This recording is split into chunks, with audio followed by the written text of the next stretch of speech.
Hello, welcome once again to Pale Blooms and Beyond. Thank you for joining us today. If you do like the programming you see here, the musicians and artists that I visit with, please be sure and hit the like button below and also subscribe to the channel. Ed Roth is a Canadian keyboardist, accordionist, songwriter, producer, and photographer based in Toronto. Early on in the mid-60s, Ed was a member of the Ookpiks, aka the Sikusis, aka Just Us. We'll find out in a bit the story behind the band and the changing name. In the early 70s came the band Heaven and Earth with Denny Gerrard, who was previously in the Paupers. The band also included Ricky James, who would later become known as Rick James, the funk star. Ed and Denny would hook up again in the band The Great White Cane and would release an album in 1972. Over the years, Mr. Roth has played on a whole slew of albums by other artists, including Neil Merryweather, Ray Materick, Sylvia Tyson, Raffi, The Shakers, Teenage Head, and Daniel Lanois, just to name a few. From 1989 to present, Ed has worked as a producer and composer for Axon Studios Inc. In 2009, my guest's latest venture, Bent Roots, a blues group formed in Toronto, and still plays off and on with the band. Well, welcome, Ed. Great to be here, Greg. Thank you for taking time out to visit with me today. Well, take us back to the beginning. Where were you born? I was born actually in part of Toronto called Yorkville, which was kind of it became the Haight-Ashbury, I guess, of Toronto. And so there was a hospital there back when I was born. So I tell people I was born in Yorkville. So. Okay, isn't Yonge Street, right? What? Yonge Street? Well, that's kind of the main dragon. Right. I've heard reference to that doing these. Yeah. Yes. Well, do you recall your early childhood growing up? As far as was there music in the household? Well, I think my parents liked to listen to music, and of course, we'd all watch Ed Sullivan and whatever was happening at the time. When I was about 5, I became kind of fascinated by these guys on TV playing this weird instrument. A kid loves pushing buttons, and all this kind of stuff. So I saw this accordion thing, and it had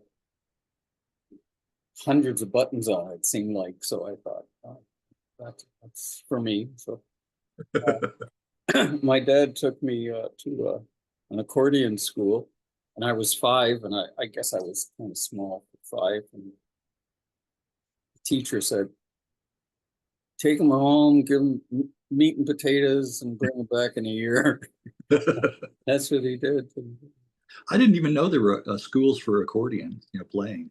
I didn't realize that. Well, they've been banned now, but okay, well, I can see why. No, I'm just kidding. They've been closed by the Geneva Convention. Oh, okay. Gotcha. Well, yeah. Go ahead. Yeah, so I had a great teacher that really encouraged me to kind of develop my own style. So I did everything wrong. I've never developed good technique. And, oh, okay. But the thing I did have was an ear, so I could kind of pick up songs. Yeah, right. Well, if you don't do it wrong, you'll never know how to do it right. If you don't learn, make mistakes, right? I'm still working on the rhyme so far. I'm hoping one of these days, any day now, yeah. I hear that. I'm still doing them myself. I think it's a lifelong thing, process.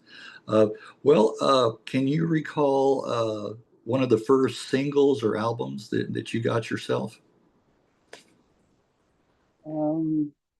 Actually, my brother was more of an influence on me. He was 5 years older. Older than you, okay. Yeah, so he'd bring records home. Yeah. So I didn't have to. Oh, see, that's a good thing to have an older Yeah. sibling. Yeah. But the funny thing is, he really got into R&B, like Ray Charles, and I you know Ah, early, when the Twist came out, and yeah. Ray Charles Yeah. had this Yes. record, and he just loved that stuff. And he played it, and I said, "Who's these people yelling?" Yeah. You know, Yes. I just couldn't relate to R&B. So, Right. uh, Well, you mentioned Ed Sullivan. Did you see the Beatles on there? oh, I saw Elvis on there. Oh, okay. All right. All right. Yeah, Yeah. sure. Yeah. Saw the Yeah. Beatles, but that was old hat by then. Right. Right. Right. Exactly. That had been done. You're right.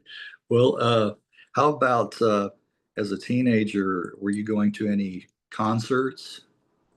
You can't, No, not really. not really, not really. Okay. All right. I was a dull guy. Yeah. I like to ask that question and just to kind of see. Oh, I used to go to parties and stay in the room with the coats. Oh, okay. Okay. No, it's just, that's an old Jackie Robinson thing. Right. Lay, laying under the coats. Yeah. Oh, Yeah. well, what were some early musical influences, bands for you? Um, I guess I kind of enjoyed the Beach Boys a bit, before Okay. the Beatles came on. The music was, for me, kind of in the early '60s. It was kind of, Yeah. I don't know, nothing much excited me. Okay. Yeah. The harmonies from the Beach Boys. That was yeah. So, Yeah, yeah. yeah. Uh, and then the Beatles came out. That was just when I started playing with some other people. Okay. Okay. Yeah. Well, how about music scene around you, as a teenager? Was it Oh, starting to grow and develop? well, the first band that I was in, it was pretty pitiful. So we were playing rec center or something like that. It was probably for free. I'm on accordion, and I mean, doing stuff like surfing bird, and Oh, surfing I bird. mean, Yeah. it was just, there was nowhere. But this Yeah. guy came up to us, Oh, and I don't know, he must have seen something. And he was very good guitar player, a guy named Bill Ross, and he said, "I'll join the band if you get an organ. Get rid of the accordion and get yeah. Yeah. your parents invest in an organ." Yeah. So we finally get this thing. It's a Yeah. Thomas organ, and, Oh, and okay. it's got like 5,000 tubes in the back of it. Oh, yes. Yes. So we take this thing to the first gig. Now I never really played organ before, so we take it. We're supposed to start playing at 8, and we can't make this thing make a sound. Really. There's no sound of it. 11 o'clock, we finally realized that there was a switch under the keyboard that Oh, down so it wasn't you turned could on. play by headphones. Yeah. Yeah. Yeah. So we finally found this thing, right? Yeah. So we start playing, right? And the guitar player was hiding behind the organ, actually. Was he? Yeah. 3 hours later, you figured it out. Oh man. Well, Yeah. yeah, I guess it was probably wise to kind of dump the accordion because unless you were going to go into polka music, Yeah. really, it wasn't a future. Actually, I did have I had this one that it was kind of electronic. So it was an accordion, but it had also some other cheesy, really cheesy stuff. Okay. I thought I had Yeah, arrived, right. but no, it Yeah. wasn't. As far as the technology had developed back, yeah, at that time. So this band actually evolved. The guitar player kind of taught us, stuff like Stormy Monday. He, Oh, he was he was friends with there was a band called the Shays. Okay. That was David Clayton Thomas's band. Dave Okay. went on to sing with Blood, Sweat, and Tears. Yes. Yes. Wonderful singer, even then. Yes. So he had this band, and it was somebody else mentioned the guitar player in that band actually in one of the interviews. I don't know if you've heard Fred Keeler. Okay. Now that sounds familiar too. Yeah. Yeah. I think Fergus was probably mentioning. Okay. Yeah. And he was talking about guitar player, like how there was a kind of a Toronto sound, and it all started with Robbie Robertson. Okay. That's coming back. What it was kind of playing a Telecaster. Okay. Fender Telecaster, and it was just certain. And Bill was kind of our guitar player was kind of he was kind of an apostle of that particular sound too. So we kind of evolved as a clone, as a wannabe Shays band. Like that's how. As a matter of fact, we rehearsed not far from where they rehearsed, and their bass player would come over and kind of bring. Is that right? Is that right? Keith Hampshire. I just spoke with him. He's one of my latest singer. He mentioned, I mean, David Clayton Thomas, his voice has been compared to David. Yeah, it's kind of that big voice. Yeah, big voice. The Yeah. thing that amazed me about David is out of all the singers that I'd seen at that time, like in the Toronto scene and everything, everybody was out, 100% all the time, right? Yeah. David knew how to hold it back. Right. He had this certain maturity to him. Yeah. He knew when to let it go, and he knew when to hold it back. That's what really impressed me about him. And then he really came into his own with Blood, Sweat, and Tears. Yeah. Yes. Exactly. Right. Wow. Yeah. Those interesting seeing these connections and ties that I find doing these. Well, what was were you in another band prior to the Ookpiks? Okay, well, this band, I guess it might have been called the Reflections or something like that. Okay. And, things changed in '65, and Neil, is Merryweather. His real name is Neil Merryweather. Yeah. Bill knew him, and he brought him into the band, and he became our singer. Yeah.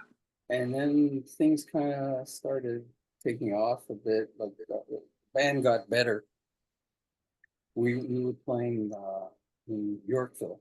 There were many clubs in there, and teens used to come down and drink coffee and watch the bands. It was a great scene, and so what was it? These two guys came up. Two guys named Weiner and Steiner actually, and they wanted to cut a record. Oh, okay. So we wrote a couple of songs, and they came out on Quality Records. Oh, okay. So at this time, there was a toy that came out, and it was an Arctic owl called an Ookpik. Okay. And it was created by the Inuit. Yeah, the Eskimo. Well, back then they were called Eskimo. Yes. Yeah. Yeah. So Right. It was made out of like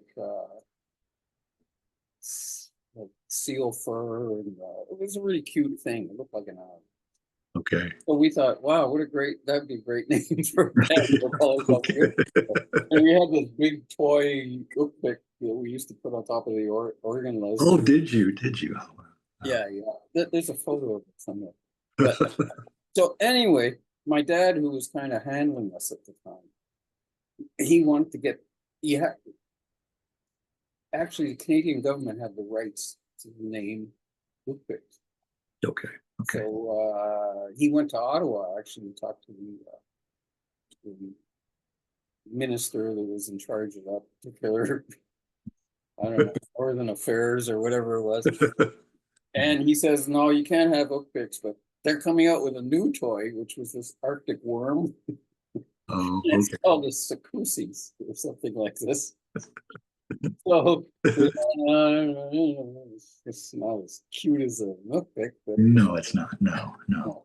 but anyway, the name was changed from the Ookpiks to from the Ookpiks to the Sikusis on the record. Oh, okay. Although we never actually became the Sikusis either. So we kept the name Just Us. Okay. Okay. So, That was probably more apt, more suitable to the band. Yeah. yeah, it wasn't until a year later. Oh, okay. Okay. Yeah, there's more to that. So anyway, this band was fairly successful, from high school. Right. Right. And there was a kind of a falling out happened. Bill Ross, the guitar player, and Ryan, the bass player and drummer, they left the group. Actually, they joined David Clayton Thomas's band. Oh, did they? A band called the Bossmen at that time. Oh, okay. So we brought in another bass player, and this great guy, Stan Endersby, who's a great showman, guitar player. Yeah. Still a dear friend of mine. Yeah. And Yeah. so that band, and a singer called Jim Livingston, who was totally off the wall. I mean, this guy was can't almost indescribable. Really, really. Yeah, he was. I mean, he was talented, but he never did the same thing twice, and he could be so funny on stage. Like, it just didn't know what was going to happen. We didn't know what he was going to do. And he didn't know. So it was totally off the wall band. So Yeah. this was so we were called Just Up. Okay. And so this would be early '66. There was a band, there was a record came out called "You Can't Grow Peaches on a Cherry Tree." It was Huh. really insipid, Okay. Sounds like it. folky kind of song that became a hit. Okay. The name of the band was Just Us. Okay. So we go to all these, gigs and everything, and we're playing like R&B and Midnight Hour and all this kind of stuff, and the crowd loves us. And then the kids would come up and say, "Play Peaches," and we're thinking, "Oh, we've got to change the name of the band." It's like, no, we're not the same band. No. So Oh. there was a band that was mentioned in those two interviews called the Mandela. Right? Oh, yes, yes, yes. But before they were the Mandela, they were the Four Roads, and there was a show at I think it was in the middle of a soccer game or something like that. But Really? it was the Birds, it was us, and in the Five Roads we were playing this outdoor show. Yeah. And we came up with a new name. We were going to call ourselves Group Therapy. Oh, So it was okay. advertised as Group Therapy, and I was going to be Dr. Therapy. And You could probably draw a pretty big audience with that. People that are looking for, help. well, the people were there to see the Birds. Really. Yeah. Oh, okay. Yeah, that was the Yeah, draw. yeah. So we're there on the field that day, and some guy in a suit comes up to us and said, "I've got an injunction here. You can't use the name You can't. Oh, Group Therapy." yeah, Because yeah, there was this non-union band in suburbia called Group Therapy. So yeah. Oh, that just kind of followed you around. Every time you'd come up with a band name, somebody would yeah, really, mix it, right? yeah. So I don't know what we went on as, but one of the things, like, we had this whole show worked out. We went out to the music store and bought this cheap guitar. Yeah. And we were going to smash it, right? Like the Who, this kind of stuff. So we're doing this whole thing, throwing the guitar across the stage to somebody else, playing it, and then this whole turns out we wrecked the PA system for the Birds. Oh, did you? Did you?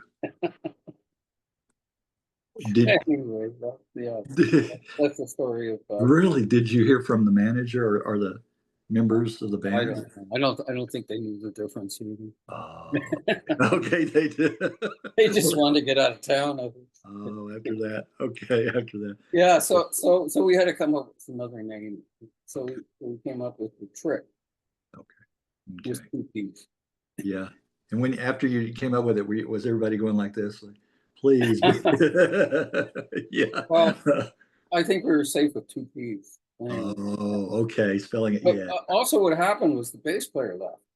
Okay. And Neil, who is still Neil Lilly, he took 2 weeks to totally learn how to play the bass. He might have played before, but like he learned, like not only did he sing, but he became the bass player. Yes. And, Yes. which was Yeah. phenomenal.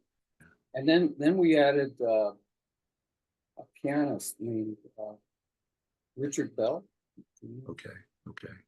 Now, Richard, he was great, but what it meant was we not only carried a Hammond, I mean, it was a small Hammond, but it was still a Hammond and a Leslie, but he played an apartment-sized piano. Oh, did he? Did he? Yeah, which we had to take everywhere, fire Oh, escapes, and also we rehearsed in my parents' basement, so we right. had to get around the stairs to get downstairs. Oh, Anyway, yeah, so that was very interesting band. We played this psychedelic festival at the University of Toronto. yeah. Again, Alan Ginsberg was there, John Kane. And then we did this kind of CBC current fair show Okay. called the Sunday Show. And we were probably the first psychedelic band to be on television. This would be Oh, 66. So it was before the Summer of Love and all this kind of stuff. So they set up this light show for us and everything. But the reason I think we were actually, well, Jimmy did this totally off the wall, like insane vocal kind of thing. And yeah. we just jammed through the whole thing. And Rick on the piano was kind of playing strings and everything. Totally Oh, psychedelic kind of thing. are, So are there any recordings of that going around? Is any of that there's a on YouTube? TV, yeah, there's Oh, actually a video of it. all right. All right. So anybody interested, check that out. Yes. Yes. Well, it's pretty esoteric. I've got a copy of it, but Oh, okay. All right. All right. yeah. So I think the real reason they wanted us on the show was we were kind of this is the kind of band that your children are seeing at high school Oh, dances. yeah. Yeah. It was kind This of is a cautionary tale. right. Right. Yeah. Yeah. Keep So them. anyway, that band, it was a good band, but Rick left us to go with Ronnie Hawkins. Okay. Okay. And then he was in the Full Tilt Boogie band. Oh, right. Right. Right. Yeah. Well, you know, Neil being in that band, you know, sad his passing. What, 3, 4 years ago now? I really would have loved to have visited with him. Yeah. Yeah. Yeah. So unfortunate. Yeah. Yeah. But you guys did have that one single credited to the Ookpiks. I Can Tell. B-side, I Don't Love You. Yeah. Yeah. We were babies. I mean, yeah. You're just getting started. Yeah. and there's a funny story that in Hamilton there was a TV show called Mickey a Go Go, where local bands would go on there and lip sync their latest record. Yeah. So I think we've been on it a couple of times. So Neil came up with this idea that what he was going to do was he made this cardboard key for his back, and he'd do the whole song like a robot. Yeah. Yeah. So you know, there were go-go dancers and everything like that. So he's doing this robot thing, I can tell, right? And he's walking up to walks up to the go-go dancer and goes, Ah, You did he? know, it's- Did he? Yeah. He was okay, doing the so this he was was the plan, right? When yeah. we're going in. Oh, yeah. Also on the gig was a band called the Minor Birds, which was Oh, right. which Yeah. is Rick James. Yes. Yes. So we're loading the stuff in, coming in and going out, and I run into Rick, who I knew a little bit, and he says, "Hey, you know what we're gonna do? I'm gonna put this key on my back, and then we're gonna do this." Neil had told him what he was. Oh, I'm okay. thinking, oh no, man, you can't Yeah. do that. You can't Yeah. do that. Yeah. Yeah. Well, how did we'll get to that, but how did Rick? Because he was born in New York, right? How did Buffalo. he yeah, Buffalo? How did he get up there and you're into the Oh, you don't know that story? no, no, no, tell us. Okay. Rick was kind of a street kid, street smart, Yeah. but and very talented. But I think he got into trouble with the law, and they Oh, said we won't send you to jail if you join the Navy. okay. And he's like 17, and it was time for him to ship out. Yeah. And he took his sailor suit. He didn't have much else. He crossed the border, and James Ambrose Johnson became Ricky James Matthews. Oh, okay. That was his original birth name. Yeah. Oh, Yeah, okay. so he runs into some guys in the village, Yeah. and starts a band called the Sailor Boys. he,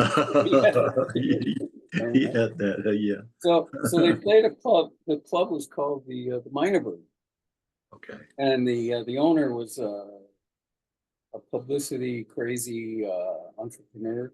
Mhm. So he started the band called the Minor Birds to play in the club. There actually was a Minor Bird, which is this Raja, the Minor Bird. But anyway, he dressed the band like Minor Birds, so Oh, like they the were bird. wearing, Okay. black pants, black leather jackets, yellow turtlenecks, and Yeah. yellow boots. Oh, did he? Okay. Yeah. So that was original. So two of the guys in that band were Goldie McJohn, Nick St. Nicholas. Oh, They yeah. went on to Steppenwolf. And Right? Yeah, that, yes. Yeah. eventually, well, also when uh, Jim Livingston, the guy that was in the Trip, Yes. he was also like there were two singers. There was Jimmy and Rick.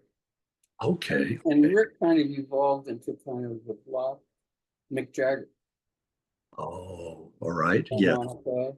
Uh, Yes. he had the moves like Jagger, and yeah. So oh, and eventually Neil Young joined the Oh, okay. Okay. Right. Right. Yeah. Yeah, I was thinking that Nick St. Nicholas, that came up in one of my band. interviews His not full too name long is ago. Nick Casbah, originally Yeah. from Germany. Yeah. But yeah, that's really interesting. So with the Minor Birds, was that kind of a like an R&B kind of outfit, or what kind of music?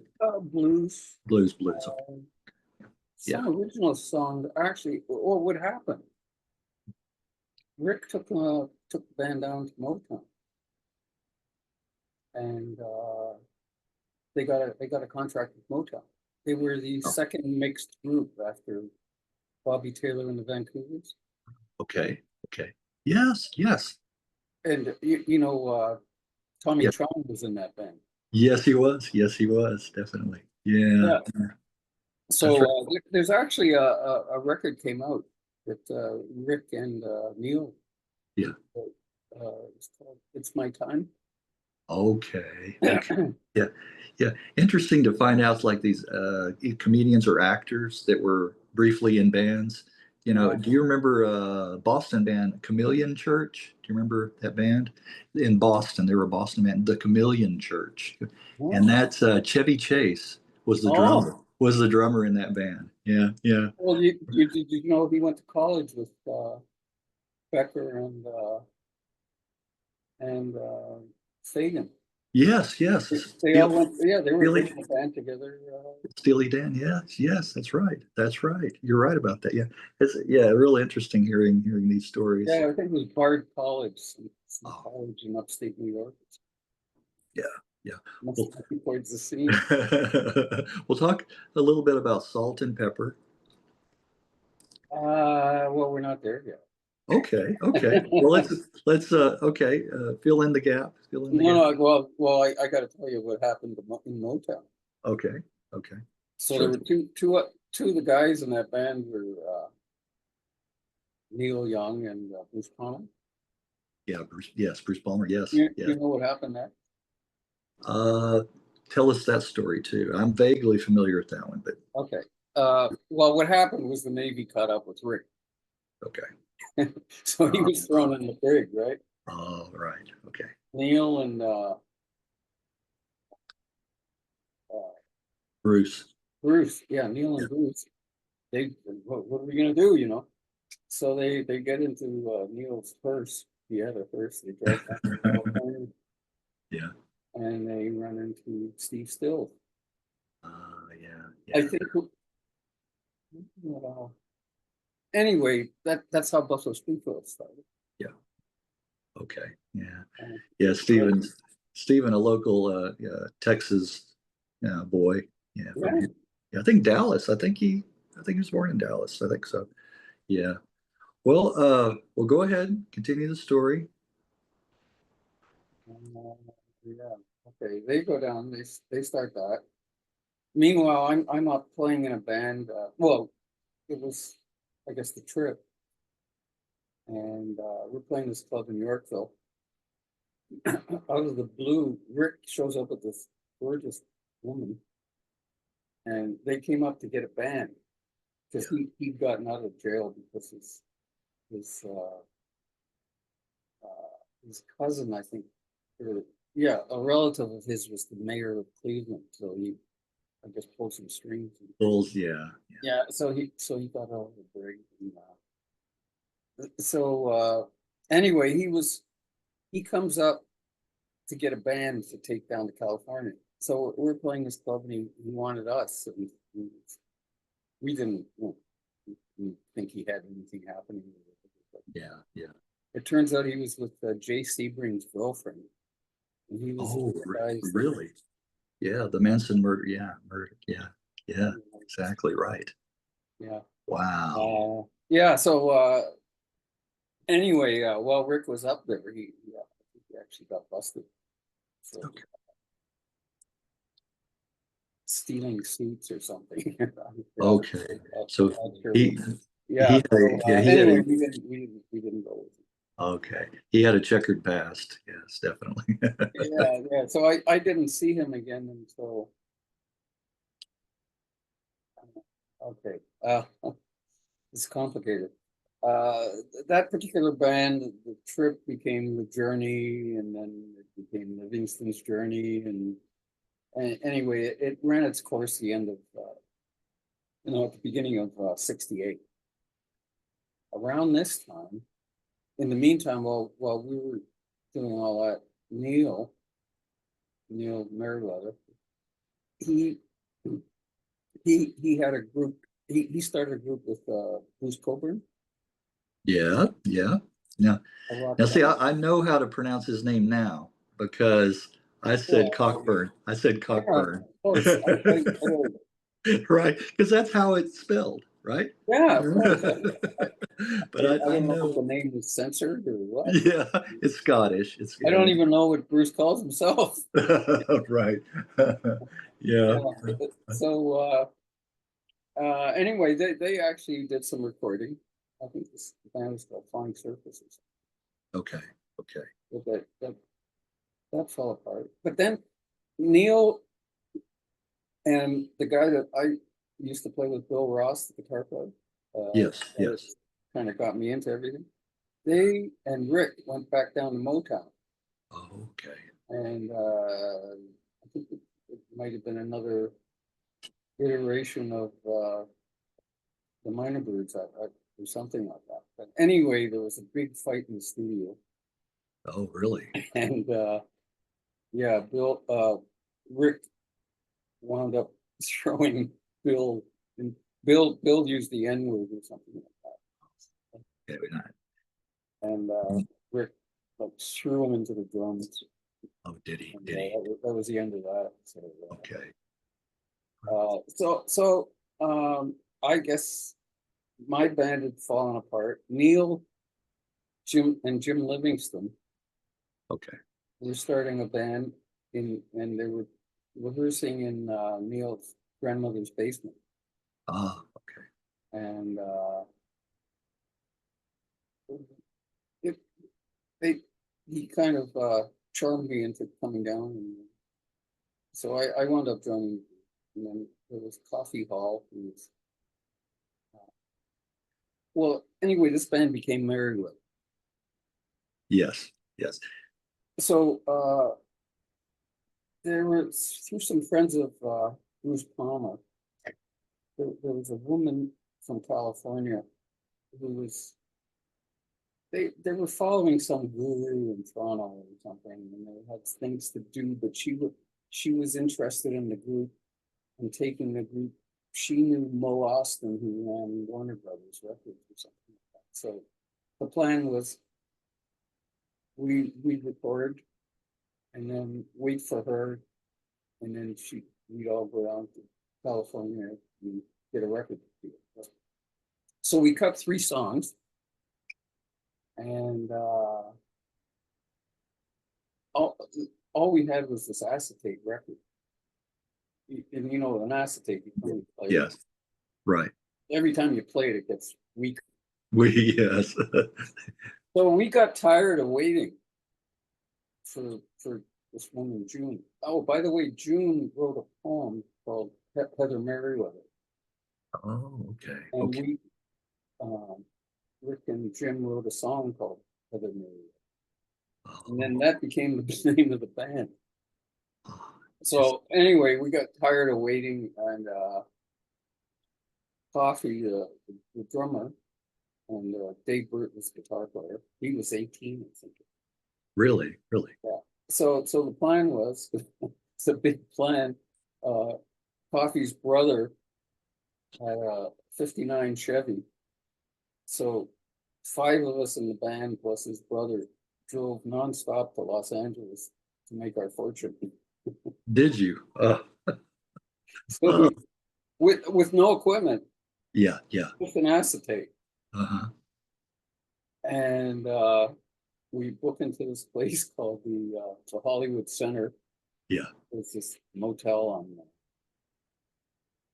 I remember it was on Hollywood or Sunset or something like that. Anyway, there was a coffee house around the corner, Okay. and where some musicians hung out and that.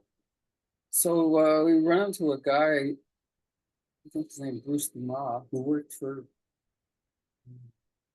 A&M. Okay. Oh, pretty big label. Yeah. I think he was a producer there. Right?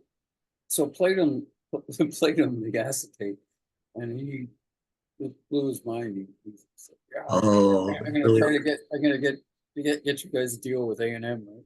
So he said, Yeah. "What do you want?" So we go, $50,000. He says, "Okay, I'll see what I can do." $50,000 was a lot of money back then. So anyway, he went to Moss, who was the M in A&M. Yes. Yes. And, Herb Alberton. Yeah. Yes. Yes. yeah, Exactly. but they just signed Lee Michaels or something. Okay. Oh, okay. They Yeah. were kind of at the quota, so I was like, "No, I'm sorry, guys, it just didn't work." So Okay. then what else are we gonna do with this asset? So we went to Capitol Records and didn't get past the receptionist, of course. Oh, okay. Okay. So anyway, got back in touch with June, the woman who was supposed to come down with us. So she had a friend that lived in Topanga Canyon. Okay. because we didn't have any money. Yeah.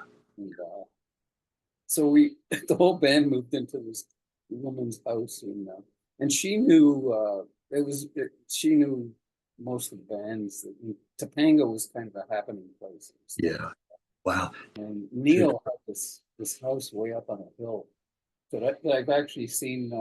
People have toured it. There was actually a little studio in there. Oh, okay. Okay. Yeah. So we met some people. We used to come and visit her, like Steve Stills. Yeah.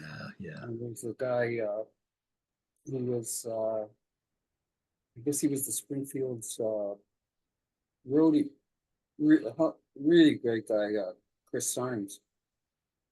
And what happened was we had the chance to get this gig.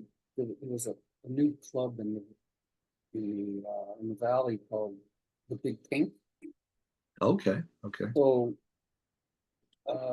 we got, like, our parents and friends in Toronto to send all our equipment down by plane. Yeah. You know how much it cost? How much? $120. Is that right? Is that right? $120, organs, amps. Yeah. Yeah. It was crazy. So Can you imagine today what that would cost today? Can you imagine? Yeah. Oh, Yeah. oh. So we started playing the Big Pink, okay. and like people from the Doors would come and see us. And Yeah. hear it. What was really interesting was the singer, this guy Jim Livingston, who was out there, and they were fascinated by it. They'd never seen anything like this guy, and so there was a little bit of buzz about the band. But what happened was Jim did some acid, and I think he was already kind of borderline on skids, and we couldn't get him to learn anything. He just wanted to just do whatever came off the top of his head, so he couldn't learn songs. Yeah. Yeah. So eventually the band became a 4-piece band.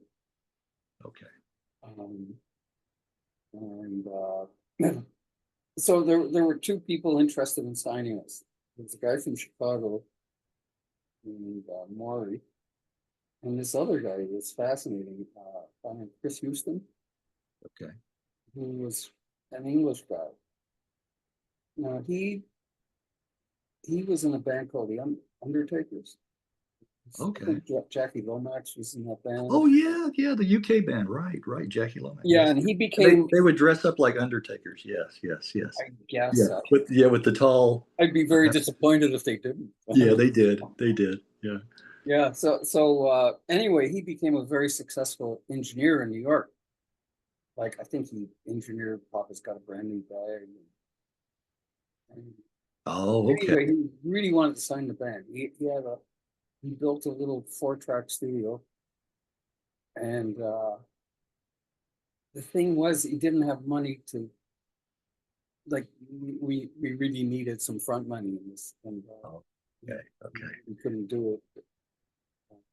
It probably would have been the best thing if we could have stayed alive doing it. Yeah. So we went with this guy Maury, who was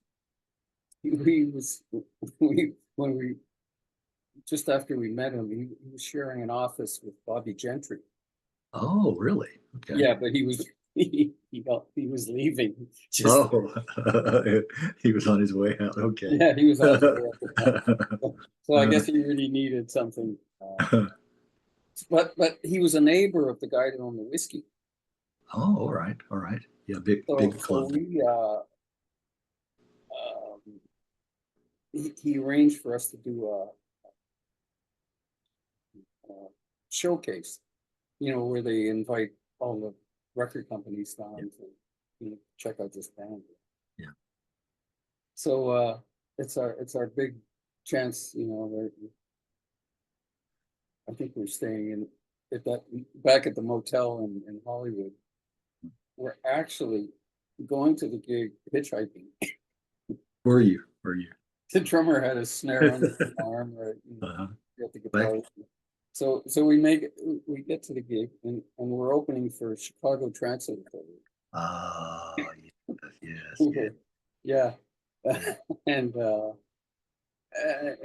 like Bill Cosby's there because he had a record company. Yeah. And some other ones. But anyway, we impressed this Capitol Records. Didn't have a clue what to sign. You know, the music was changing so Oh, fast. rapidly, yeah. So they brought in two 19-year-old producers. So one of the guys, John Gross, he came, saw us, liked the band, got us an audition. We did the audition, like recording. Yeah. And then that became All right. Merryweather. And when we didn't know it, but Neil became Merryweather. All right, right. Yeah. That's where the name came. Okay, where the name came Yeah. from. I wanted to ask you real quick. You were mentioning Bruce Coburn earlier. Do you remember the Children, the group that he was in, the Children? I Vaguely. band. It was We Ottawa. went to Ottawa. Yeah, they were. Yeah, in Ottawa. And we played there, and we went to a party after that. Yeah. Party, so we did meet Yeah. up. The reason I mention David Whiffen Yeah. is a wonderful singer-songwriter. He's one that I've reached out to and haven't heard back. I would love to talk to him. There's another guy that was there. There was a group called Three's a Crowd. Yes, Three's a Crowd. Yes, yes. And one of the other members is a guy named Brent Kitcombe. Okay, yeah, who was very approachable, actually. Oh, okay. I think he probably very spiritual. Okay. Lives in Toronto. Oh, see, that would be something. Yeah, yeah. Somebody I might approach as well. Yeah. Yeah, David, I've heard he's had kind of health problems, but I'm not sure, and I didn't really know him. Right. That well, yeah, exactly. Well, you were on a couple of Neil's albums. Yeah. You know. One. Okay. Well, no, there were actually, if we're talking about the group Merryweather, we did do an album. Yes. And that was kind of exciting because part of it was done in the actual Capitol Records studio. Yeah. An airplane hangar. Yeah. It's incredible. But most of it was cut in a studio in the valley. Okay. There were a couple of. We had an engineer that was a real character. Oh, really? Oh, this guy was a legend. He did good vibrations and all this kind of stuff. Yeah. His name was Jim Lockhart. Okay. He was a Southern guy. He came by way of the Nashville scene. What a great character. He was fantastic. He was a legend, actually. Yeah. So he engineered. He was one of the engineers, main engineers. Oh, that worked on that. Yeah. So what happened when that album came out? Yeah. Well, actually, before it even came out, there was a trend that was just starting to happen in the business called super jams. Yes. The famous one was Al Cooper and Stephen Stills and some other people did this. Anyway, we thought, hey, let's get on this trend, right? Yeah. So we figured, well, maybe we can get some of the people from Capitol Records to play on. Be interested, yeah. Yeah, so we actually our manager, because he was from Chicago, knew some of the people from there, like Charlie Musselwhite. Yes. Steve Stills. Yeah. Was Mike Bloomfield involved? Was he? No. Okay. No, but okay. Barry Goldberg. Oh, okay. No, I'm trying to think. Steve Miller. Oh yeah, Steve, another Texan. Yeah. Yeah, Right. yeah. So we got them. Yeah. Uh, we almost got um, Cannonball Adderley, but he Oh was wow, that would have been something. Yeah, that would have but been. we did get Howard Roberts, who was an Oh incredible jazz player, and yeah, he thought when we brought him in, he thought it was just another session because he was like part of the wrecking crew and all this kind of stuff. Right? He yeah. says, no, we want to for you. So Dave, our guitar player, wrote a piece that they kind of traded Yeah, solos yeah, on. It was really neat. yeah. But we tried to fill two records, like a two record set, and we needed filler, so we Oh, used the songs that we had played in for the audition for Capitol Records. That wound up on that. all on that, really? Okay. Yeah. So there was another thing too. Uh, we're out driving around Hollywood. And, like we did everything as a band because we all lived together and everything. So we see this guy on the street. He says, "That looks like Dave Mason." Yeah, yeah, Hey, is your name Mason? yeah, He says, "Yeah, yeah. Come here, come here. Want to uh, be on a record?" yeah, So yeah. he says, "Yeah, okay." Oh man, So he was I love, I love you have with Traffic and his solo material. I love all that. You know, you hear him talk today. He has no British accent whatsoever. oh Dave, really? yeah, and it's because he's lived so long here. I mean, when I say here in the States, that he's lost it. But That's right. he doesn't sound British. There's no hint of British accent. It's wild. Yeah. Yeah, Uh, but yeah, there was a third album too with Lynn Carey, Neil and Lynn Carey that yeah, you also played on that one as well. Yeah. yeah. I well, that was I was still playing in Salt and Pepper. Oh, I didn't talk about the game Salt and no, no, we kind of Pepper. scooted past that. You can Yeah. go back if you want to fill it in. Well, we were getting okay. So we did the two albums for Capitol. We played a few festivals and all. Oh, one gig was quite interesting. It was there was a club called the Experience in Hollywood, Uh, and what we were playing, we were actually opening for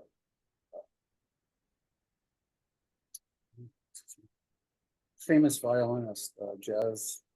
He okay. was recording that night with Zappa out in the truck, like Okay. an engineer truck, Yeah. Yeah. and he had like Zappa's band backing him, like guys like George Duke. And Oh, okay. it Okay. was quite the thing, right? So we opened for this, right? Yeah. The end of the night, there's a jam on stage. Frank Zappa, Jimi Hendrix, uh, might have been Hendrix's bass player too, Noel Redding. Oh, right. Right. Right. Oh, Jean-Luc Ponty. Jean-Luc Ponty. That's Yeah. the Yeah. Yeah. Yeah. So we were kind of tired after the gig. We didn't stick around. Yeah. Yeah. I I can't believe that we didn't stick around to You watch didn't that. stick around for that. Yeah. We You thought, know, we'll see it yeah. another time. Right. Zappa was the second concert I ever saw was Zappa. And you talked about the other one. My first was Chicago. So Mhm. yeah, Well, when we played with them, their first record hadn't come out yet, it hadn't even come but out. Yeah. but they did all the material from the first two albums, Yes, and yes, they were tight, really tight. yeah, yeah. And the Canadian band that's probably got some of its influence from Chicago, Lighthouse. Yeah, Yeah, one that I followed really like their material. As well. but Lighthouse had strings. That's right. That was the difference. That's what set them apart. They did. Yes, they did. And of course, Blood, Sweat, and Tears, and we mentioned that earlier too. Yes. Well, you talk about working with Bruce Palmer on "The Cycle Is Complete." uh, yeah. Um, Well, see, um, I'll have to backtrack a little bit. Okay. Now, remember when I said Rick arrived from Detroit with Greg Reeves? Yes, yes. Well, they just happened to go to this rehearsal for Crosby, Stills and Nash. Ah, all right, all right. Bruce Palmer was the bass player, Mhm. and Greg Reeves was there, and they said, "Hey, you want to sit in?" Oh, is that right? Okay. Yeah. Yeah, and Bruce never he never forgave Rick for it. For So doing there that. was this strange relationship between Yeah. Rick Between the and, two of them. Yeah. Yeah. and Bruce. Bruce was quite an amazing musician, actually. But he'd gotten into some trouble. If you'd ever noticed pictures of Buffalo Springfield, he usually had his back turned, Oh, yeah. Yeah. or he like even on TV, you'd only see Uh, him in the back. So yes. he'd been busted. Okay. There was Okay. a fatal car accident, Okay. and uh, he had to leave the country, but Okay. they wanted him back, so he snuck back into the country. Oh, okay. Yeah. So they finally caught up with him. Yeah. His past caught up with him. Yeah. Yeah, Yeah. Yeah. which is too bad because I think Buffalo Springfield probably would have stayed together longer if Yeah. I think he was kind of a glue. The glue. I was going to say, yeah. He's kind of spiritual and Yeah. so we had this band house. And, so Bruce used to visit a lot, and he sometimes get drunk and he'd kind of play fight with Rick, but then it became a little more than a play fight, and Rick always warned him, you know. I don't mess. Rick would get kind of tough. Okay. Anyway, there was some weird. He was more street smart. Yeah. Yeah. So it came time for he got a deal to do this record, but what he wanted to do the least commercial record possible. Yeah. And so he did this.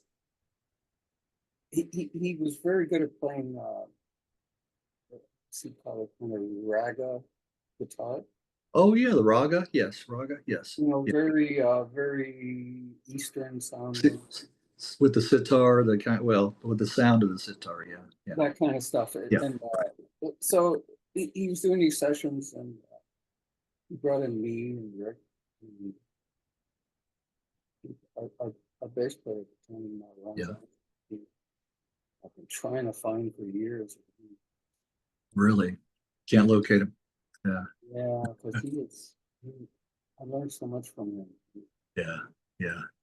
Um, I like those. Anyway, that was that album. That album was just Okay. getting in and just jamming. Yeah. Yeah. Well, I wanted to move on to Heaven and Earth with Ricky James at that time, and then later he would drop the Y and become Rick. But also in the band was Denny Gerrard. Yeah. And now Denny's one I reached out to and haven't heard back either. That's another guy I'd really like to talk I to. think he's gone. I think he's passed. Nobody's heard from him in a long time. I hope I'm I right. haven't heard from him. Haven't heard. Yeah. Maybe that's why I didn't hear back. Yeah, because he was in the Paupers, one of the bands that I've followed and liked their material. And then that solo album, Sinister Morning. Oh, that's a nice album. That's a nice album. Yeah. So. Well, it's good kind of finding out, why in some cases why you don't hear back from people. Maybe they're going, having some health problems or Yeah. or whatever, or nobody's heard from them. You remember a song by Peter, Paul, and Mary called "I Like Rock and Roll Music"? I dig Yeah, rock and roll music. yeah. That's the Paupers back Oh, okay, right. Yeah, okay. then. See, I remember when I was growing up and we had a transistor radio and 69, it was 69, and then and hearing Leaving on a Jet Plane Yeah, and something, the Beatles, you know, and hearing, I remember those two in particular because they were in at that time hits, you know. And of course, you know, my parents would be like, turn that down. So I'd turn it down a little bit, you know, and they could still hear it. Turn it down a little bit more, where I could barely yeah, hear it. Put it under the pillow, you know. I could yeah. do And that was very soft stuff. it. I Yeah, mean, yeah, leaving on a jet plane. Come on. yeah, yeah, yeah. John Denver, yeah, originally wrote that. Yeah, exactly, exactly. But before we get to heaven and earth, we got to Uh-huh. backtrack again. Okay, okay. Okay, like I said, Merryweather. Three of us had left Neil, Yeah, and Rick had just arrived at that time. And Neil said to him, "Hey, Rick, yeah. you need a band? These guys, take these guys, So that's what happened. The three of us joined up with Rick. My brother, who had been working in Chicago, came out, Yeah. and he rented a house for us. And so we had this band house, and needed some equipment, and we knew this guy that I mentioned, who was the roadie for Crosby, Stills and Nash at that time, Chris Sarnes. Yeah, for signs. Chris used to be in a folk group with Steven in the Village in New York, actually. Oh, is that right? And but anyway, at this time, so he started jamming with us on bass, and he became the bass player. But I think it was basically because he, when we needed equipment, he could always get it for us, kind of stuff, right? So Okay. You had a connection. Yeah. yeah, so this band,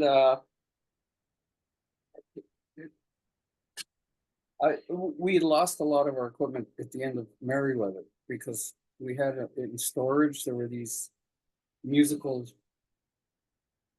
storage places. They had like studios for rehearsal, but they also rented to all the studios for any kind of instruments you needed.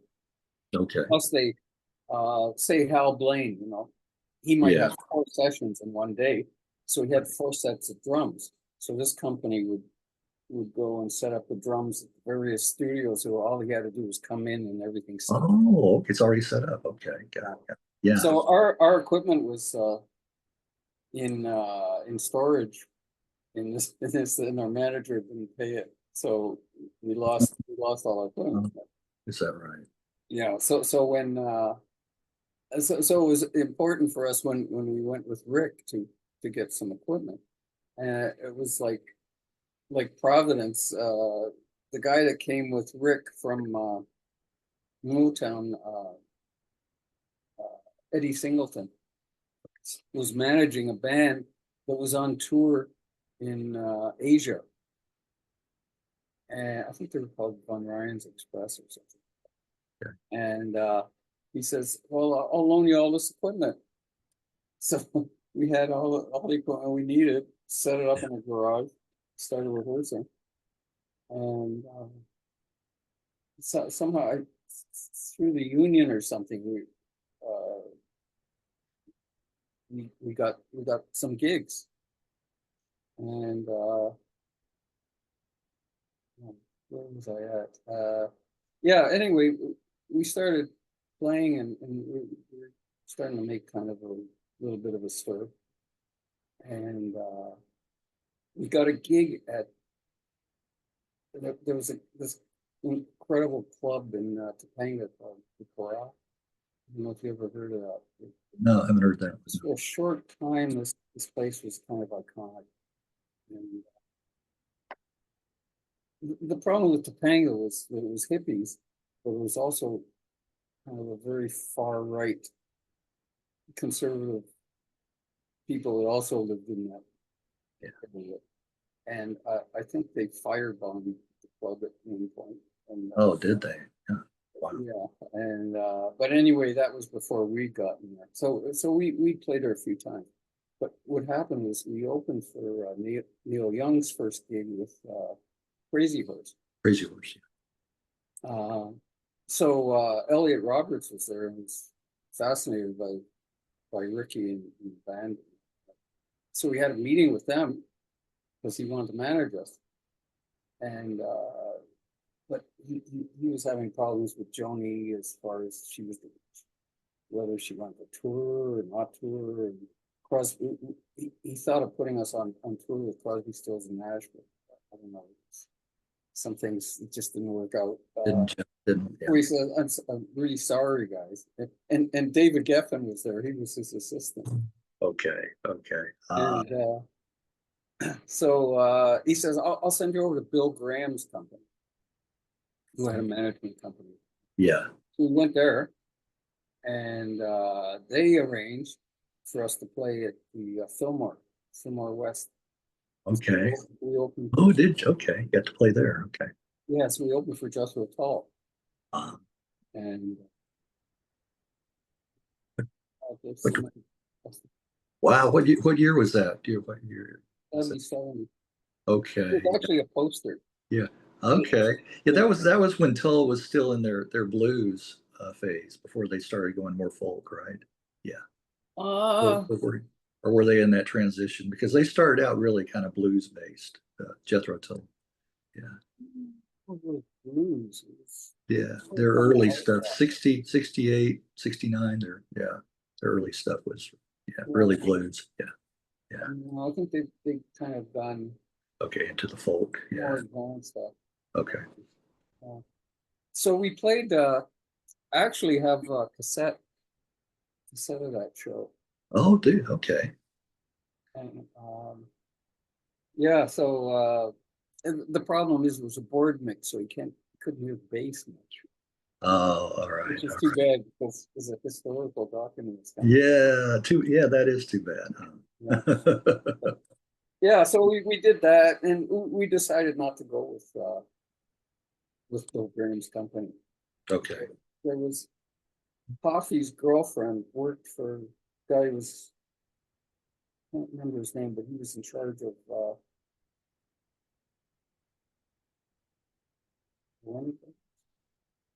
and anyway, he knew Phil Walden. You know Phil Walden?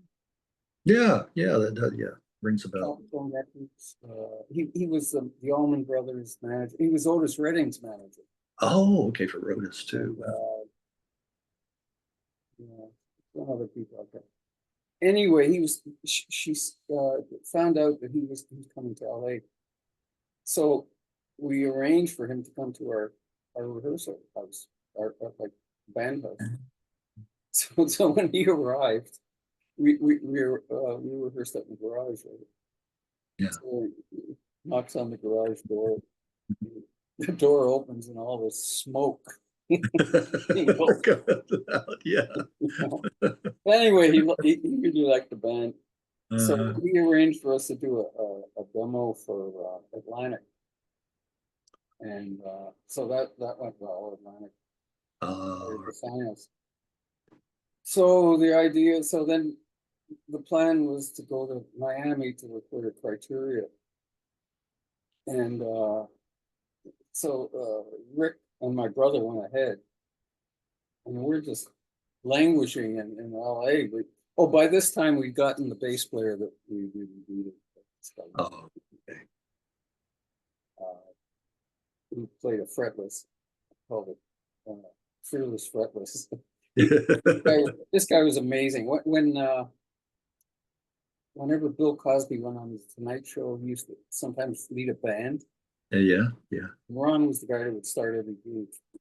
Oh, is that right? Okay. Yeah, it would start on bass like Yeah. all this kind of stuff. The fretless, yeah. Yeah, and then the band would kind of come in under him, this kind of thing. So anyway, so we're just trying to keep it together, staying at people's places and everything like that, waiting for them to get it together in in Florida to rent a house for us to rehearse and all this kind of stuff. But finally, we fly in, and it's it's incredibly hot. It's like I think it's July or something. Yeah. So we're rehearsing. We've got just ready to record. Through all this time,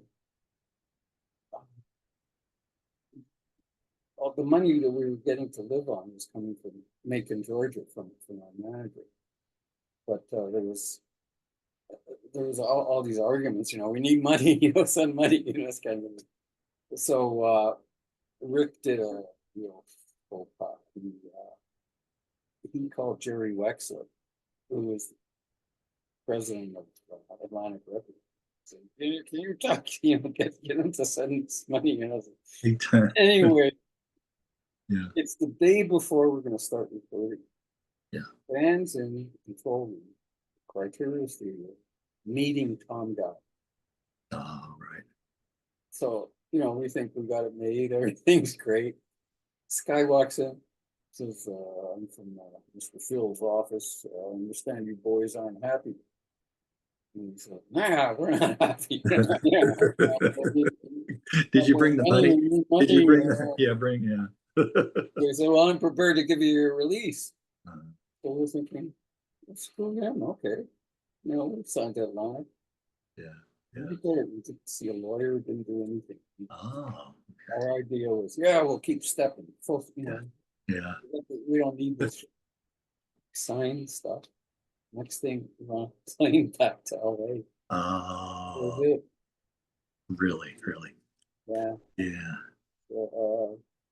Yeah. So we tried to get things happening. Auditioned for Columbia. The guy really liked us. We auditioned for the guy that did the Woodstock show. I can't remember the guy's name, but he came to the audition. He was dressed in the same vest he wore in the movie. Oh, was he? So anyway, we couldn't get anybody. We were kind of like blacklisted in a way. Oh, wow. But one guy who was interested was Gabriel Meckler. Okay. He was Three Dog Night and Steppenwolf. He was there. Oh, okay. So he wanted. He tried to get something happening with, you know, these record labels, but just couldn't get it worked out. Oh. So the guys, what happened was Coffee, the drummer, went with Neil. Around that time was when I did that album with Merryweather and Carey. Oh, okay.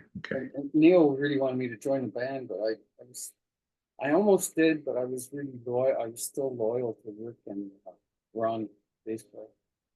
And so anyway, it all kind of fell apart, and Rick and I came back to Toronto. And Dave Burt, who's the guitar player, he came before, and he was playing in this kind of show band, like a bar show band. And he says, I'll join the band. So I rented this Yamaha organ and joined that band for a while. And that was it. What happened was the bass player in that band is a guy named Bob Deutsch. The name came up because he went on to produce Lightfoot. Oh, yeah. He was in, like, Gordon when Lightfoot. Materick was talking about the Bob's idea to bring the band back. Oh, okay. Well, what I didn't know at the time was that Dave replaced this guitar player named Dan Lanois. Yeah. And so Rick and I guess around that time was okay. I mentioned a guy named Stan Endersby, who was the guitar player in the Trip. Yeah, the Trip. When I went to California, he went to England with a couple of Toronto musicians and formed a group with the ex-bass player from the Kinks. And they were called Maple Oak. Okay. They had Okay. a little bit of success. They had a record coming out. So Stan, he befriended an engineer there. When he came back to Toronto, there was one of the major studios was looking for an engineer. So he recommended this guy, John Stewart, come over and engineer for them. So for John to get used to the studio, Stan got some studio time. So he put together the band that was Heaven and Earth, really. Oh, okay. So Heaven and Earth there were songs that Rick and I had been kind of working on in California. So so That's what. Okay. yeah. So they Rick made a deal with RCA, and but the thing with Rick was like, did you ever see The Producers? Yeah. Yeah. I did. Yeah. You know, Yalla stuff. Yeah. You know, he'd sell a little bit of himself here and sell the rights here. And Rick didn't care about who he signed with or what. He figured if he becomes successful, and you can always renegotiate. Yeah. Yeah. So he signed with RCA, but the thing was I think he was already signed to something else. And so this one song we never actually got to finish. It came out as Rip Off Such and Such or something, and it was called Rip Off. Okay. Rip off. Yeah, we didn't name it Rip Off. The record company named it Rip Off. Yeah. Well, I've heard some bad stories about RCA, the label, because they had their fingers in so many different pies. You know, the records in the music industry was not really their top priority, you know. And so a lot of the bands on that label didn't really get the promotion. And That could be. yeah. Yeah. I don't know. That was my only experience with those. Yeah. Yeah. Yeah. Yeah. Yeah. So that takes us to Heaven and Earth. Yeah. Yeah. Heaven and Earth. I don't think you ever played a gig. Yeah. Couple of singles, but no album. Yeah. Sorry? A couple of singles, but no album. Yeah. With Heaven and Earth. Yeah. Yeah. No. Yeah. It was just put together Yeah. so the engineer could get a feel for the studio. Yeah. Yeah. Well, then next was The Great White Cane, again with Denny. You and Denny working together. And there was one album, a full-length album released in '72. Yeah. Sorry. Yeah. Okay, so this band is well, the remnants of that Heaven and Earth is me, Rick, and Denny Gerrard. Yeah. Yeah. So we were looking for something, and there was this band called Milestone, which is a home band. Okay. Really good band. So what we did was we did a meld. Rick and I joined the band. Well, and unfortunately that meant their bass player had to leave. Oh, Yeah, because Denny was. So that's the band that became Great White Cane. Okay. Let me ask you about the name. Is that Yeah. like kind of a takeoff of like the Great White North? You know, the Great White Cane. That's how Canada's known. Well, Rick's love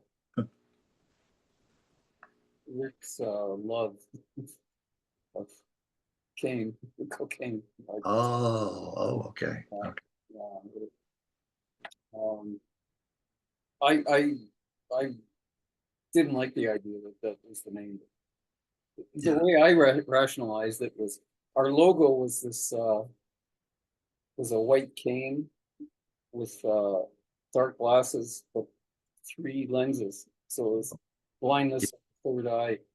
Oh, okay. That's Okay. how I Yeah. rationalized it. That's how you like to remember it.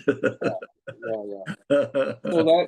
So we there's a friend of ours, a lawyer, Stan Wiseman. He put up the money for us to go back down to LA. So we were down there. I think we gigged or something, but we signed with. It was Lion Records. It was a subsidiary of MGM, I think. Or was it? Okay. Okay. Yeah, so we cut the album like came at Village Recorders. Oh yeah. This was Yeah. around the time that I think Steely Dan was probably cutting the first album. Might have been just a little before that. So we did that album. We signed with Eddie Arnold's manager. I don't know how that happened, but, Really, really. yeah. So they got us on a promotional tour.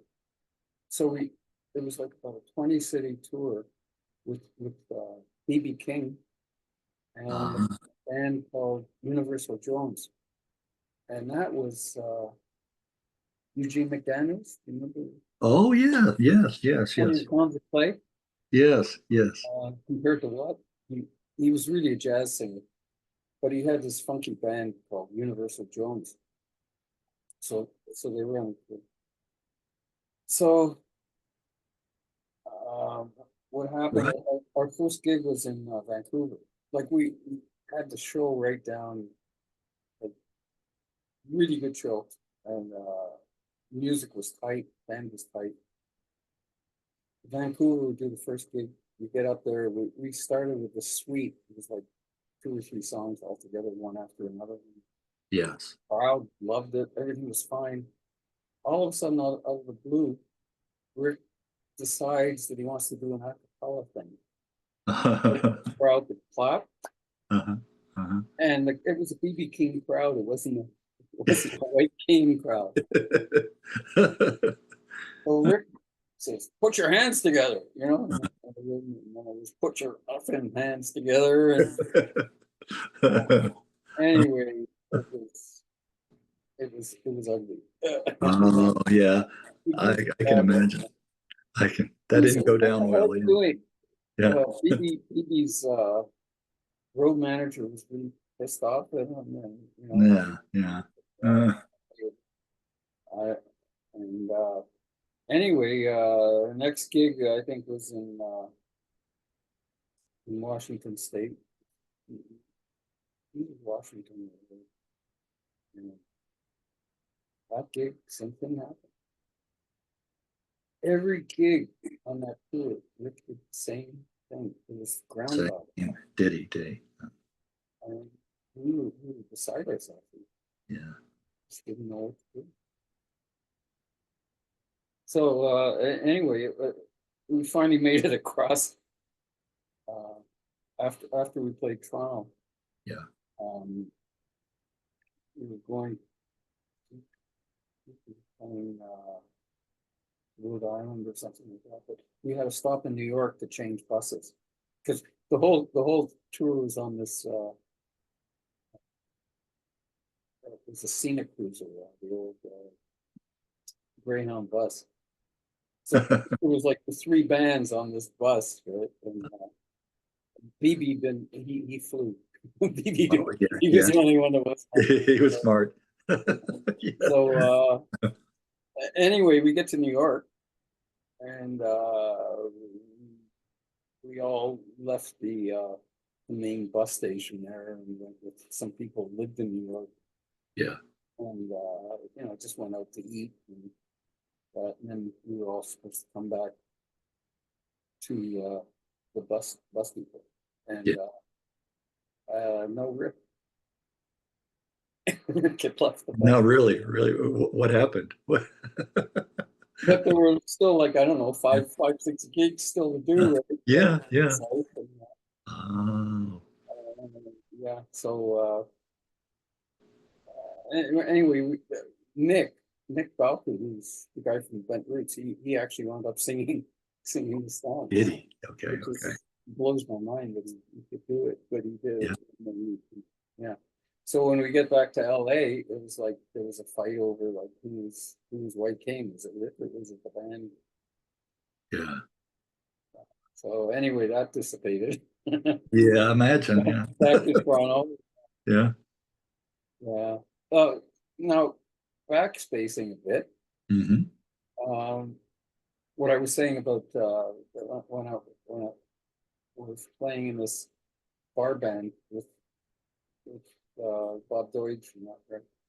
So when I came back, I started playing this in this duo, just because it was money.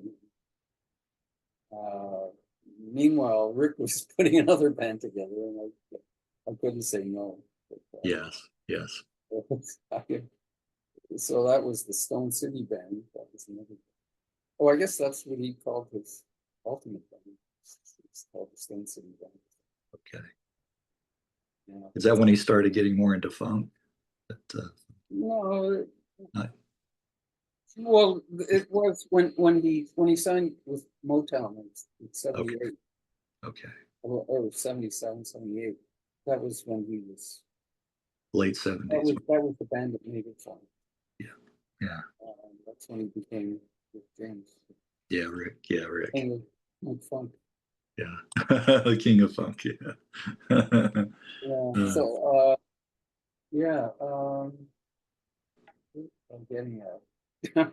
Oh yeah. So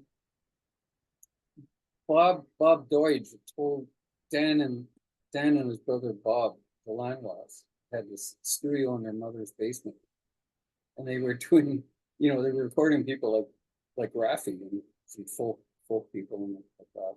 yeah. But they were what was really paying the bills was jingles. Okay. Jingles. Yeah. So Bob Deutsch told him about me because I had this Yamaha organ that had this cheesy string sound on it. Yeah. So I they needed sweetening on some of the Yeah. softer stuff. Yeah. So Dan would drive 40 miles into Toronto, pick me and the organ up, take me You back went. under the cheesy organ, and then drive me back to Toronto. Oh, I know. That reminds me of the early days of the synthesizer. That like that cheesy kind of what you Oh, talk about. Yeah. Cringy kind of sound. yeah. Yeah. So Yeah. that's how I met the landlord. Okay. Yeah. And then 76, I wound up Oh, okay. Okay. and moved to Hamilton. Okay. Well, how did you, I wonder, curious how you started working with Raffi. Is it Raffi or Raffi? Oh, The, Raffi. Raffi, yeah, Uh, the children, he's known for doing those yeah, children's music. Yeah, yeah. How yeah. did how did you start working with? I was just on the sessions, Okay, okay. but he cut about 4 albums or something. Yeah, yeah. They became hugely successful. Internet. Yes, yeah. Oh, yeah. Big time, big time. I mean, he was kind of at the beginning of that niche, for children's records. Hmm. Hmm. Yeah, Yeah, yeah. Was it fun working on those albums? sure. Okay. Okay. Well, talk about Ray. Ironically, Yeah, go he ahead. actually, I played on a couple of the kids' songs, like on one of the songs. He he was still, I think, frustrated about the fact that he never made it as an adult Yeah, performer. yeah, His wife at that time got him into. She had a date, like she worked at daycare or something, so she started bringing him around to play there, and yeah, he found a niche, and then started yeah, yeah, yeah. with kids, and the records and everything like that. Right. But he still wanted to do an adult album. So he got Don Potter, who was, I don't know if you ever heard of Don Potter. Mhm. That doesn't Well, ring a- he produced the third Ray Materick album, Okay, okay. All right. Midnight Matinee. Okay, all right, all right. Well, Don was a singer, guitar player. like really good. He was in Chuck Mangione, like when we did these legal orchestral things. Don was the singer and guitar player. So, Oh, right. Was he? All right. yeah. Okay. Yeah. So Raffi did this album called Adult Entertainment, which was it was just songs that he'd written for adults, right? Yeah. Yeah. Unfortunately, he was just typecast. So, He was kind of stigmatized. Yeah. Yeah. yeah, so there wasn't a lot of success for that. Oh, okay. People didn't really want to hear that, I guess, either. Well, mentioning Ray Materick, how did you guys first meet and how did you start working with him? Well, he was already Bob Deutsch and Dan Lanois were in this band already. So when it was time to do his third or fourth album on Midnight Mountain Way, they brought me in to play on that. So then I in the band from Oh, okay. so when he talked about the fact that we opened for Santana at Maple Leaf Gardens. Yeah. Yeah. You remember that. Yeah. Yeah, which looking back on it, there were two aspects of that that were really embarrassing. Oh, really? Would care to share, as they Well, say? for me, I don't know if many other people noticed it at the time, but one thing was we were talking about these infernal string machines that sounded like crap. Yeah. So I was playing a Fender Rhodes and I had this string machine on my left, and I used to put it on a drum case. And when I was playing it, it slipped. Did it? Okay. And it was set to when you hit a note, it went on for a long time. So I was playing an E and I think an F just came out. Oh, okay. Yeah, so that was one thing. And the second thing, I don't know if anybody knows at the time, but today it would be horrible. Ray did the song called Carnival Knowledge. Okay. It's kind of a Mexican kind of thing. So in this song, I played maracas and I had a sombrero Barrel on. and I was playing a drunk Mexican, Uh-huh. Uh-huh. kind of yelling out stuff on you. Yeah. Yeah. This is a Santana concert. Yeah. Yeah. Well, that's interesting. Yeah. Speaking of south of the border, the one of the early memories I have of music is Herb Albert and the Tijuana Brass. Growing up to that, my dad used to play it on his hi-fi. Mm-hmm. Yeah. Yeah. There was another band, Baja Marimba Band. Do you? Yeah, well, they were all Yeah. Yeah. like, Exactly. Yeah. They had some good material too. I still have a couple of his albums. I kept all those, from that well, that period. was A&M. Yeah, exactly, exactly. That was But it's sad going back. All the members in Baja Marimba Band have passed. There's not one that's still alive. Yeah, I went back and tried to, reach out to members. Everyone, it's all they've all passed on. Yeah. I had a brief run with the Tijuana Brass. So not running, but Yeah, yeah, anyway, the trip we were playing in Ottawa, and Tijuana Brass were playing at the Coliseum. That was like an exhibition they had every year. So yeah, yeah, the big yeah. job playing now. So we were playing in this outdoor mall, and a couple of them came over and talked to us after. Yeah. They were just trying to get hold of us. Right. So that south of the border style of music was ingrained in me from an early age, Yeah. and I've always loved it. And then a little bit later, Ennio Morricone, and the those movies, or Fistful of Dollars, the Clint Eastwood movies, the music in that is like, yeah, right up my alley. I love that stuff. Yeah. Well, did you want to talk? Oh, here's another one. Sylvia Tyson. Sylvia Tyson. Of course, her. Produced by Don Potter. Okay, okay. Of course, the longtime folk duet with Ian. I wound up buying a good car. Yeah. Right, right. So, was it nice working with her or playing on Oh her? yeah, she was great. Yeah, yeah. Yeah. How about Yeah, actually, that's your how I got into TV music. okay, good segue then. Okay, okay. There was a company called Nelvana. They were doing their first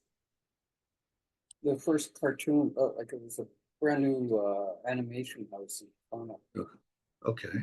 So there was their first work was called Cosmic Christmas. And she was Oh, hired to do the music for it. oh, okay. And so she wrote some songs for it now. It's, really nice songs. But the problem was she wasn't capable of writing. Like there was a chase scene in it. And, what it needed was some cartoon music. Like some Uh, dramatic, kind of thing. yeah, So Dan said, "Can you do that?" And he said, yeah. "I don't know. I guess so." So I figured out a way to do it. Oh, okay, okay. So that got me into doing Okay. TV. Well, speaking of CTV, the Live It Up band. How did you Uh, know that? yeah, I found out. I tell you, the Discogs is pretty thorough. I'm Oh, surprised. great. Yeah, Yeah, yeah, yeah, yeah. yeah, That yeah, record thing. yeah, I thought it was yeah, perfect yeah. single. Live It Up. You had is that one-off project?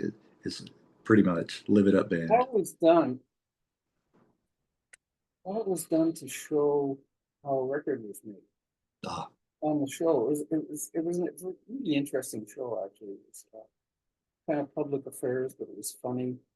I scored it kind of as a cartoon, although it was live people, but I did everything like very Mickey Mouse music, like very literal, whatever he was doing, and I added all these voices. Like if there was a dog, and if the dog happened to move its mouth, I had him talking or something, stuff like that. So yeah. yeah, so the TV show did showed us actually re-recording the theme of the show as one of the items on it. So that's why that record came.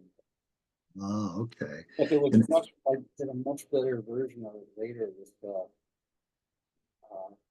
Sylvia or Kathy McDonald. yes, yes, yes. She sang with Leon Russell and with the Joe Cocker. She at the time she was singing with Long John Baldry, who Oh, was yes. living in. Actually, he was living outside One of of my, Hamilton because he was cutting an album with John. yes, one of my favorites. They got him Long time. they rented him a farm or something to live there. Yes, one of my They favorites. even went out and bought this old limo so that the secretary with the receptionist, she put on a little hat and drive out to pick him up for every session. The old red limo. Yeah. Yeah, those very, very funny days. Oh, yeah. Yeah, but anyway, I got her. She sang for the last few years. That was the actual theme of the show, and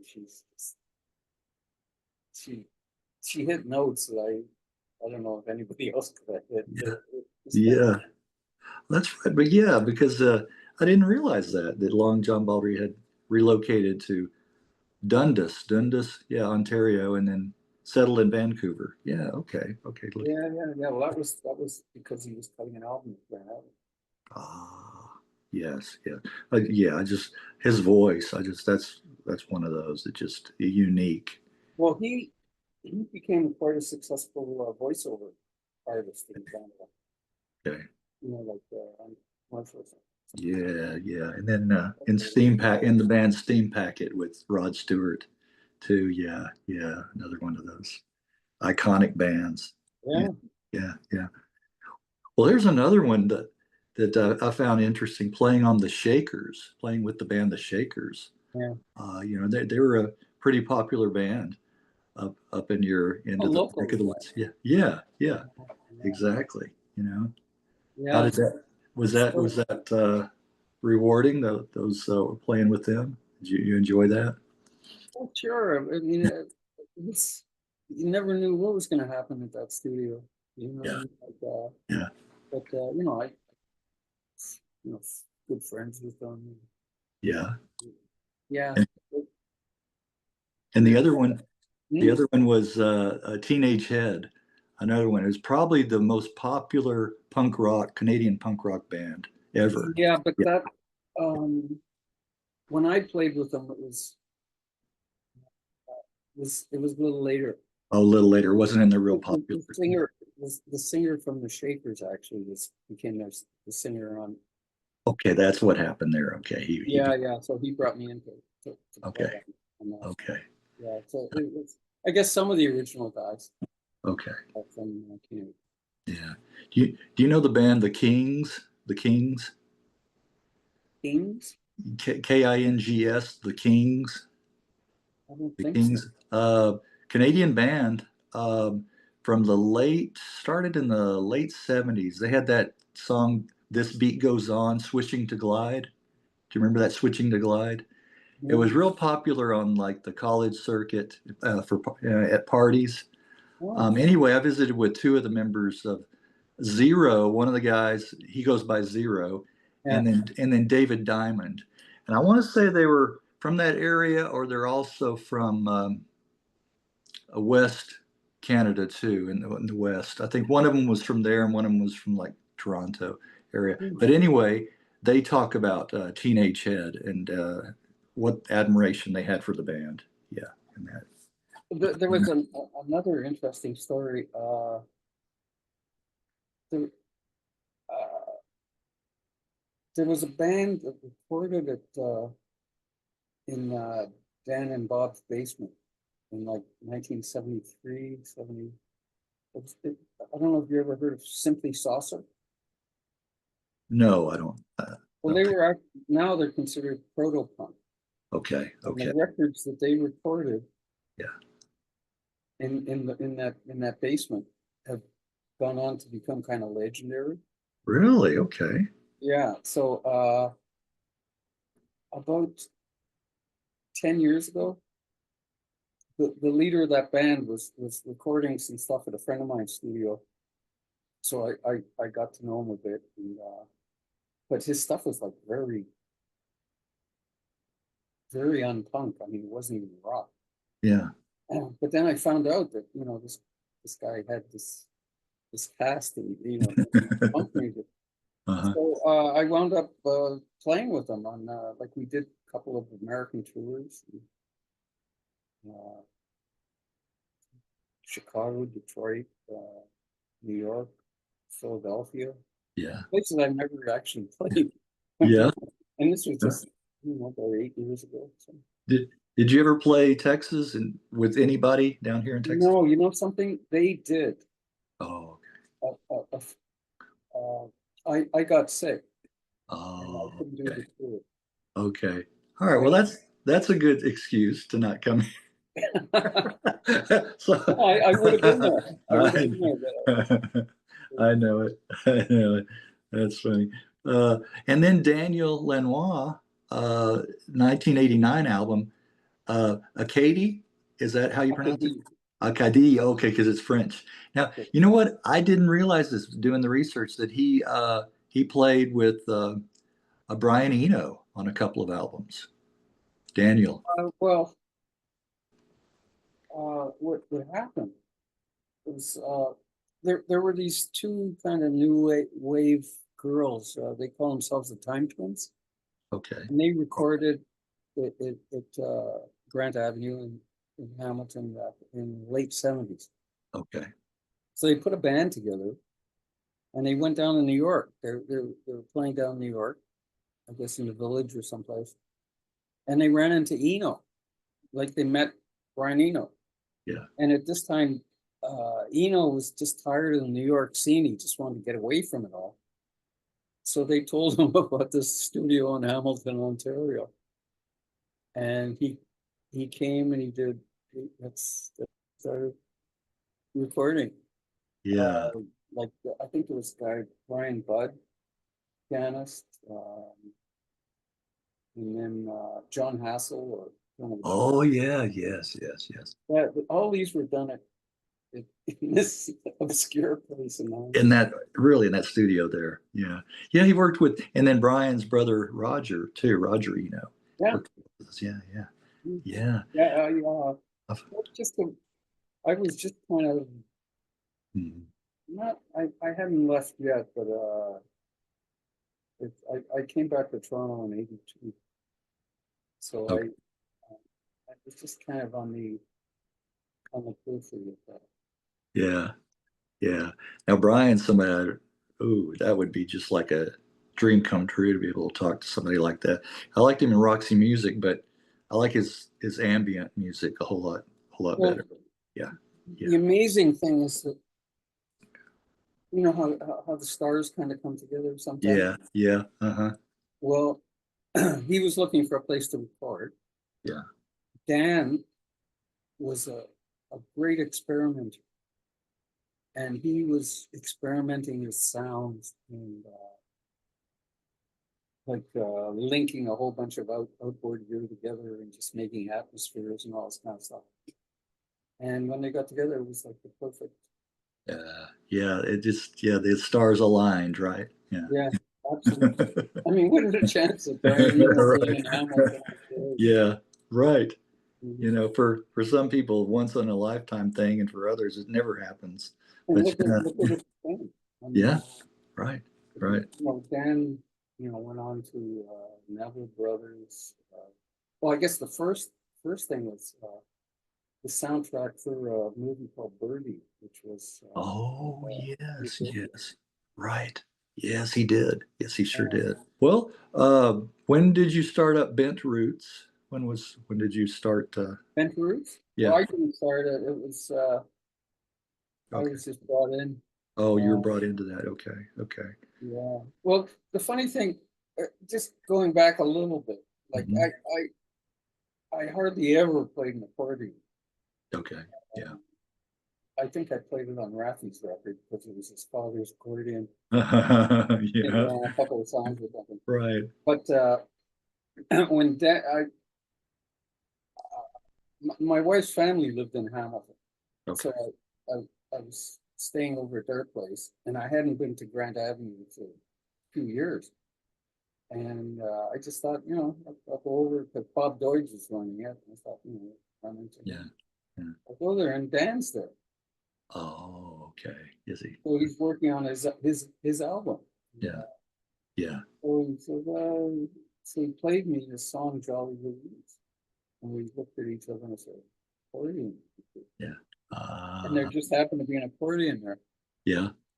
So after that record came out, just people were asking me to play accordion on stuff. So I became an accordionist again. Oh, okay, then you kind of came back, kind of full So Bent circle. Roots was kind Yeah, of like, it's one of those full circle things, right? You came back to it. yeah.